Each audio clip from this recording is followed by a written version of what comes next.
Hello students, एक question है, ये भी किसी स्टूडेंट ने पूछा था। तो find the sum of the two middle most term, दो मिडिल टर्म। इसका मतलब ये तो माइंड में आ गया, जो टोटल नंबर ऑफ टर्म्स हो जाएगा इवन, लेकिन तुम्हें तो कैलकुलेट करना पड़ेगा। तो ये सीरीज गिवन है, यहाँ फर्स्ट टर्म माइनस 4/3 है, common difference second term minus first term, ये मैंने किया तो ये 1/3 आ गया। और ये टर्म लास्ट टर्म है, तो ये लास्ट टर्म लिया, फोर्थ चैप्टर 13/3, ये nth टर्म इसको एज्यूम कर दिया।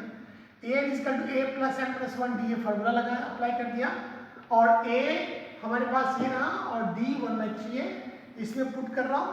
तो यहाँ से 13 माइनस 3 सब में कैंसिल हो जाएगा, और मैं 13 और -4 और प्लस n माइनस 1 ये करके ये n की वैल्यू में यहाँ पर 18 निकाल दिया, कैलकुलेट करके n की वैल्यू निकाल दिया।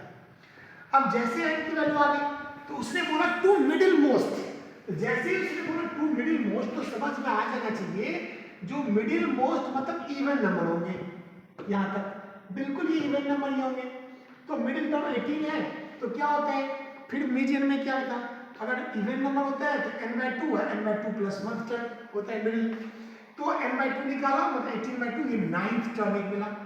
तो हमने 9th टर्म निकाला, a n-1 n-1d, a हमें पता है, d पता है, कैलकुलेट करके 4/3 आ गया। और दूसरा हमें n/2 प्लस 1 टर्म, ये 10 टर्म आ गया, a 10 में निकाला, a प्लस n-1d, और ये सॉल्व करके 5/3 आ गया। यहां तक जनरली स्टूडेंट सॉल्व करके छोड़ देते हैं, लेकिन क्वेश्चन में क्या लिखा हुआ था, सम ऑफ द मोस्ट। इसमें क्वेश्चन को ठीक से पढ़ना है, तो क्वेश्चन पढ़ते टाइम बिल्कुल केयरफुली क्या लिखा है इसमें, sum of the two middle, sum निकालना है, not middle term, you have to find the sum. तो ये इसीलिए यहाँ पे देखो, ये 9 टर्म a9 और a टर्म, लास्ट में a9 निकाला हुआ है, a10, इन दोनों को ऐड करके 3 आता है। तो ये टर्म, ये लास्ट स्टेप छूट जाते हैं, जिसके कारण हम लोग 1 मार्क्स काट लेते हैं। Okay, thank you.